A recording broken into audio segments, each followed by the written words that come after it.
بسم اللہ الرحمن الرحیم۔ آج کا ہمارا سبق ہے انار کی فضیلت و فوائد فرامین اہل بیت علیہ السلام کے مطابق۔ پاک پیغمبر صلی اللہ علیہ وآلہ وسلم سے منقول ہے کہ میوہ گل 120 قسم کا ہوتا ہے اور ان سب میں بہتر انار ہے۔ فرمایا کہ تم کو انار کھانا چاہیے کہ وہ بھوکے کو سیر کرتا ہے اور پیٹ بھرے کے واسطے ہضم و طعام بنتا ہے۔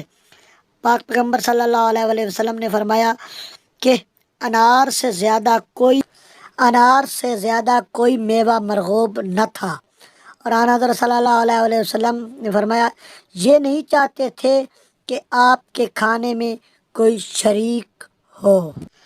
حضرت امام جعفر صادق علیہ السلام سے منقول ہے کہ جو مومن ایک انار پورا کھا لے، خداوند عالم شیطان کو اس کے دل کی روشنی سے 40 دن کے لیے دور کر دیتا ہے، اور جو مومن 3 انار پورے کھا لے تو خداوند عالم شیطان کو اس کے دل کی روشنی سے 1 برس کے لیے دور کر دیتا ہے، اور جس شخص سے شیطان 1 برس دور رہے گا وہ مبتلا گناہ نہ ہوگا، اور جو مبتلا گناہ نہ ہوگا وہ داخل بہشت ہوگا۔ حدیث صحیح میں انہیں حضرات سے منقول ہے کہ تمہیں شیرین انار کھانا چاہیے کہ اس کا جو حصہ مومن کے معدے میں جاتا ہے وہی کسی نہ کسی درد کو بھلا دیتا ہے اور شیطان کے وسوسے کو الگ دور کر دیتا ہے۔ ایک اور حدیث میں ہے کہ انار کے دانے کو بیج سمیت کھاؤ، اس ترکیب سے کھانا معدے کو صاف کرتا ہے اور بال بڑھاتا ہے۔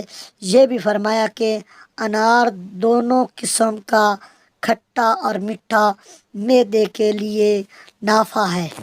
ایک اور حدیث میں وارد ہے کہ ہر انار میں 1 دانہ بہشت کا ہوتا ہے، اگر اسے کوئی کافر کھاتا ہے تو ایک فرشتہ آ کر اس دانے کو لے جاتا ہے تاکہ وہ نہ کھا سکے۔ اسی سیب سے مستحب ہے کہ جب انار کھائیں تو تنہا کھائیں۔ اللہم صلی علی محمد وآل محمد۔